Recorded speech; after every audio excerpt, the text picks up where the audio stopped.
موسیقی همون شرابه. اولین اثرش این است که غیرت رو از اهل خانه میبرن. اصلا نفس این آلات موسیقی حرامه.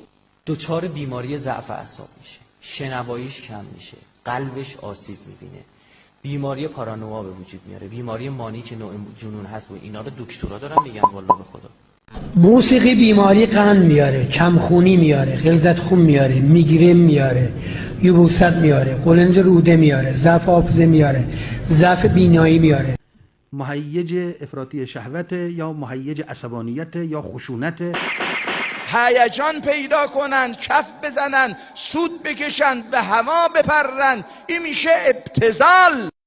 هر چی پای منقل بنشینه، این ور منقل اون ور منقل، دماغش هم نمیتونه بالا بکشه. موسیقی و تریاک اثرشون روی انسان یکیه، روی روان تأثیر منفی داره. هیچ کس به اندازه موسیقیدان از بهشت خبر نداره که موسیقی اندیشیدن به انسان میده. موسیقی زبان خداونده. کسی که لذت نمیبره از ترکیبات خوش آهنگ صداها و خودش هم هیچ موسیقی نمیسازه و نه لذت هم میبره، بهترین آدمی است برای هر گونه خیانت و جنایت و غارت و اینا این به درد این کارا میکنه.